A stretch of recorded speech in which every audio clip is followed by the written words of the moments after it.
Hello and welcome to the West Midlands Regional Cybercrime Unit YouTube channel. So the next two videos have been created to break down the NCSC's Cyber Security Toolkit for boards and should be used with the actual toolkit to help enhance your understanding. It's a great tool to pair with it, and it's slightly better if you prefer a more visual way of learning and understanding. The Cybersecurity Toolkit for Boards has been created to encourage essential discussions about cybersecurity to take place between the board and then the technical experts within a business. So a common misconception is that cybersecurity sits entirely with the IT department. Well, in reality, everyone is responsible for cybersecurity within an organization, and this should be led from the top at the board level.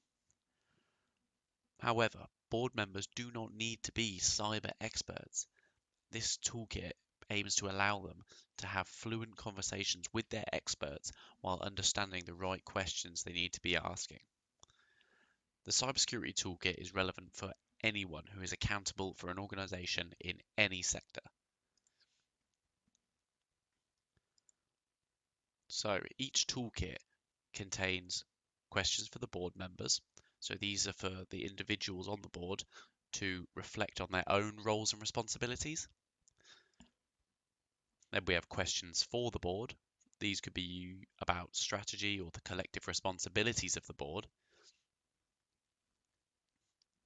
And then we have questions for the organisation as a whole. Each section will also cover what good looks like, with questions and answers designed to generate conversations with your experts to help identify what constitutes good cybersecurity within your organisation. So what is cybersecurity? Hopefully, if you've watched some of our videos before, you know the answer to that. But if not, cybersecurity is the protection of devices, services, and networks and the information on them from theft or damage via electronic means. So what do you need to know about cybersecurity?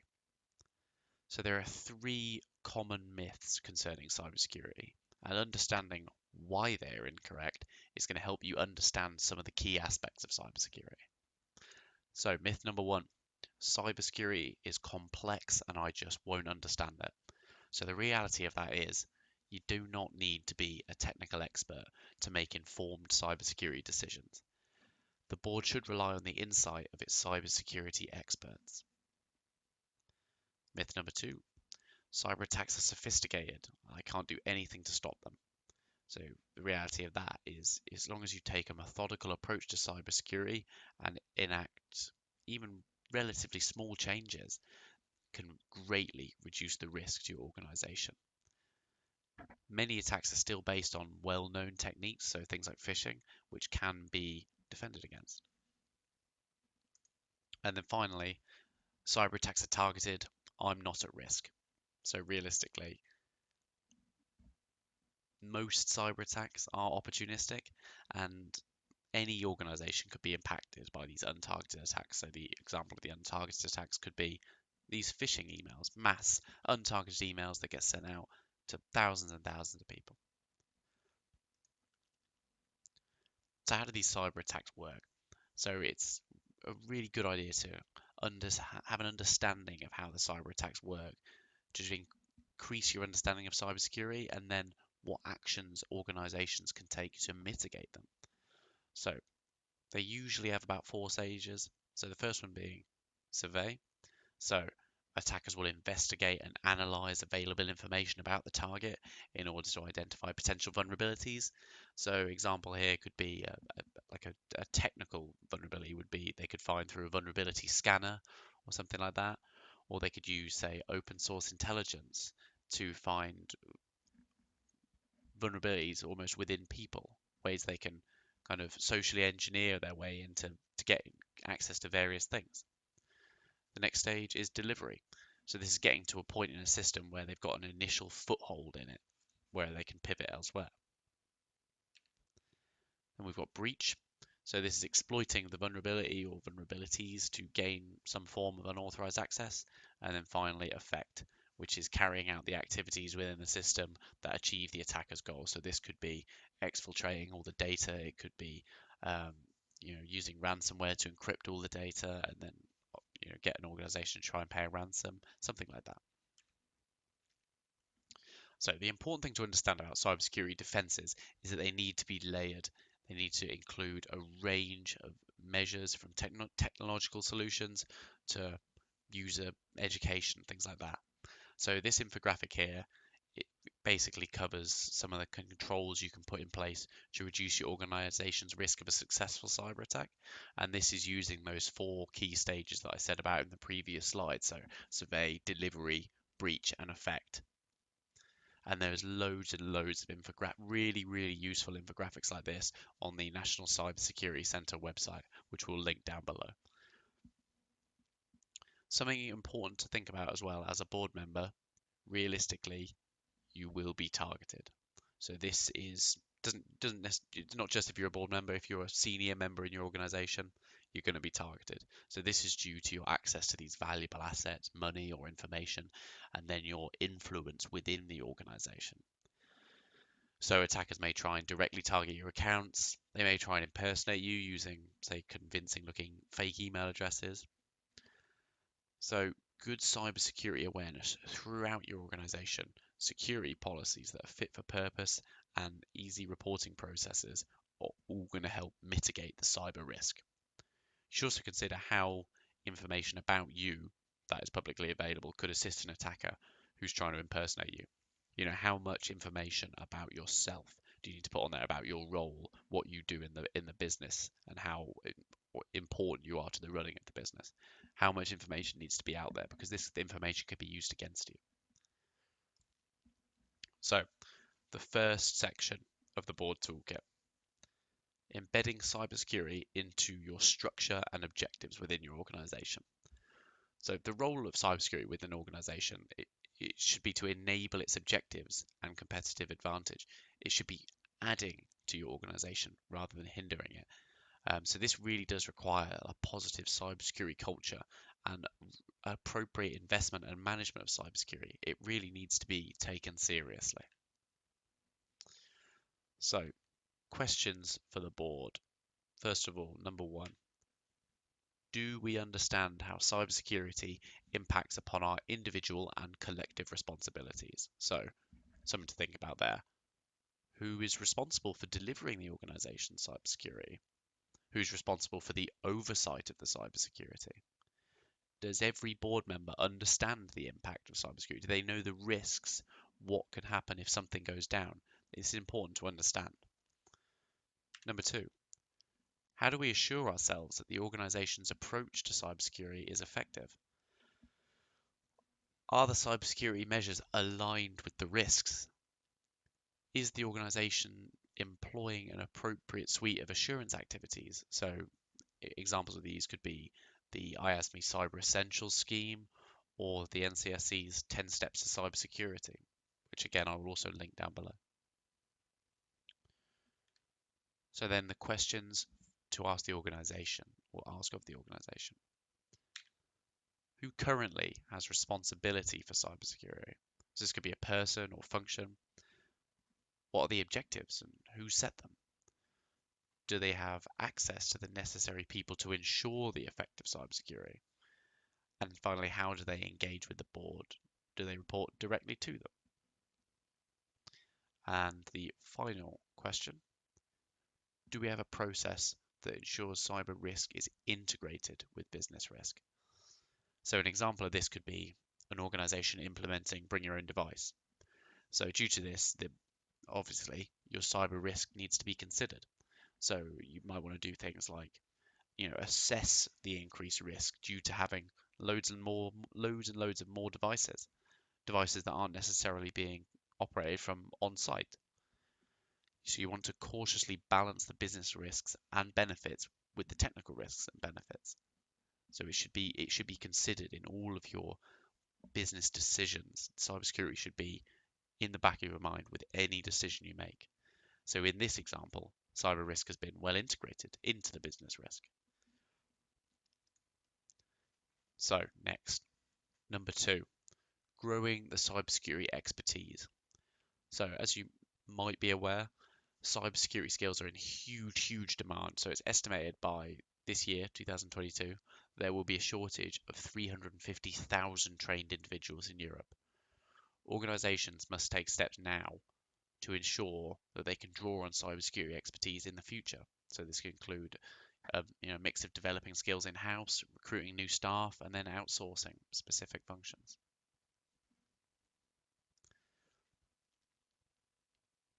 So the questions for the board members. First of all, do I have the right, this is for you to be considering yourself, do I have the right level of expertise to be accountable for cybersecurity decisions?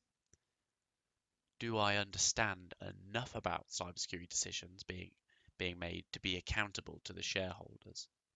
If not, what's my plan on increasing this expertise?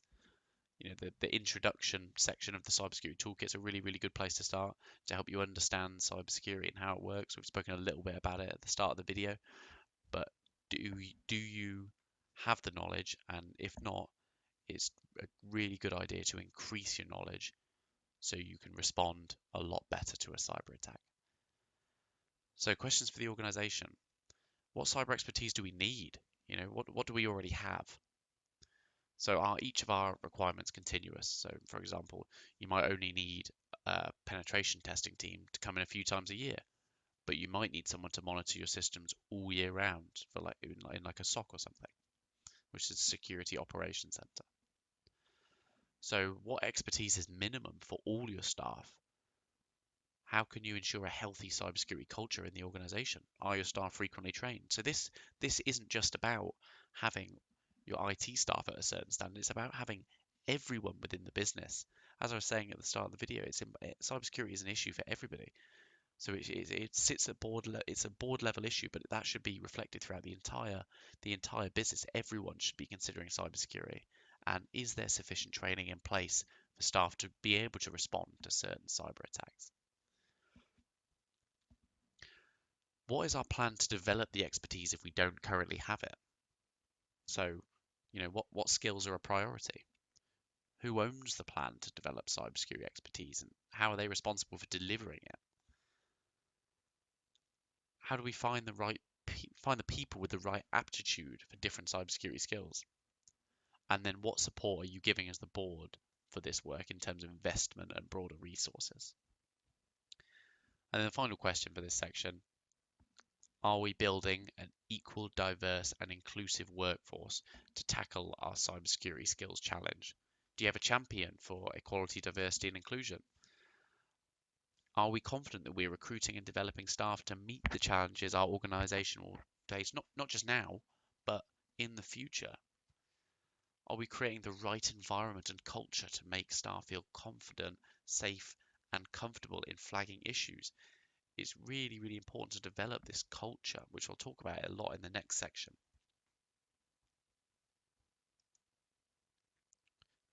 So number 3, developing a positive cybersecurity culture.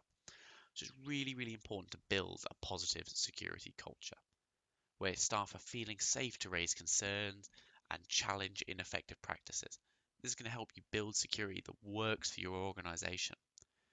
Focusing solely on the technical issues, you're risking overlooking the needs of the people and how they get their work done, and can result in staff finding workarounds or having negative attitude towards security.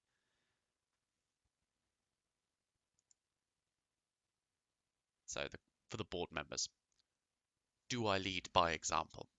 So example of kind of how you might do this like I said previously, ensuring staff feel empowered and are safe to raise security concerns. There should always be a culture where staff feel comfortable, even challenging at the highest level. Because like we said before, these high-level CEOs, like the board members and senior executives, they can be impersonated. So it's important that staff feel comfortable to be able to, and also not feel like they're going to be persecuted should they report something, or should they click on, say, for example, a phishing email. They click on it and they're too scared to report it due to fear of the repercussions. The culture shouldn't be like that. They should feel comfortable and confident to report this.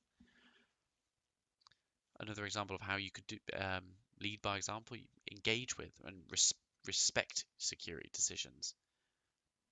You're practicing what you preach. Take responsibility for your own role in cybersecurity by recognizing the risks you pose as a likely target for attackers. Like I said at the start, it's important to consider that as a senior executive, you are going to be targeted. And speak openly and positively to staff about why cybersecurity is important. Again, you need to be leading by example. If you're telling your employees and people within your organization about the risks of cybersecurity, there's a more chance you're going to create this positive culture where people take cybersecurity seriously. So, questions for the organization. Do we have a good security culture? Have we got some of the things that I've just said about? Do staff know how to report suspicious activity and they feel empowered to do so? Staff don't feel reprisals when they report incidents or concerns, and staff understand the importance of cybersecurity measures and what they mean for the organization. And the final question, what do we encourage? What do we do to encourage a good cybersecurity culture? So examples of this, properly resource staff awareness programs. Again, like I said, it's cybersecurity training. It should be, everyone should have an awareness of cybersecurity. So it's important that there's constant and well resourced and well done awareness for the staff. Ensuring staff input is included when creating new policies or system designs. Again, you don't want people to resent the security. You want to make people secure, but you also don't want to make things so overly complicated that people don't want to do these. You keep doing these security practices. You want to be sharing the positive security metrics, not just the negative. That's something we see a lot of people saying, it's just a lot of negativity about how many cyber attacks or phishing emails they've stopped. Share the positive ones.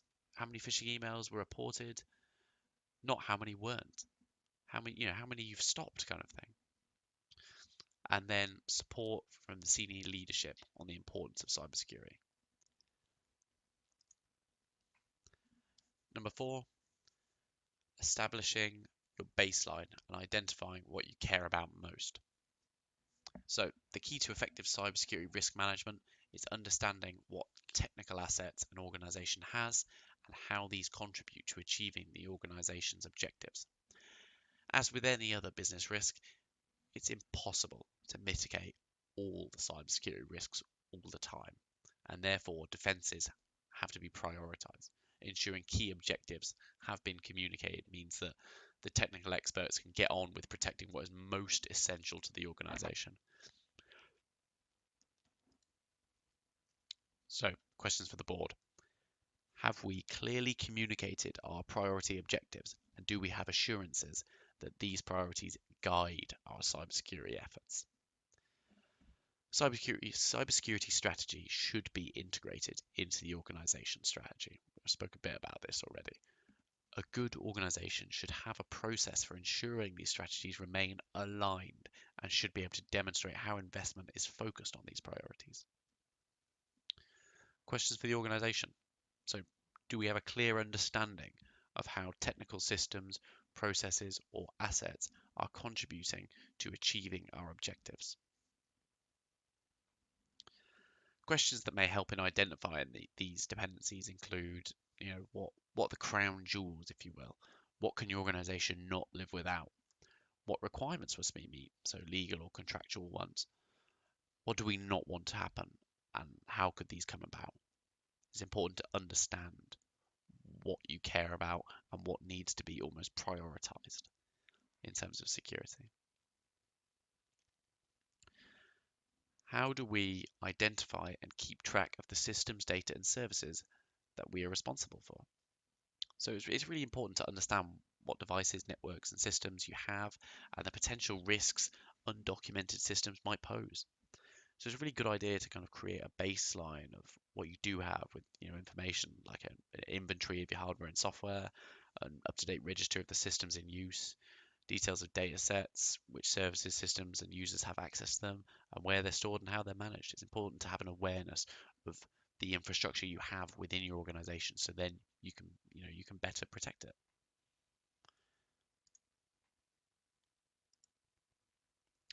So thank you so much for watching this video on the cybersecurity board toolkit. So this is in line with the latest NCSC cybersecurity guidance at the time of recording. So this is the first in a two-part series. So the next one will be covering the next 5 controls of the cybersecurity toolkit for boards. If your organization has fallen victim to fraud or cybercrime, please report this to Action Fraud. So you can do this 24/7 over the phone as a business, or you can just submit a report online at the website shown there.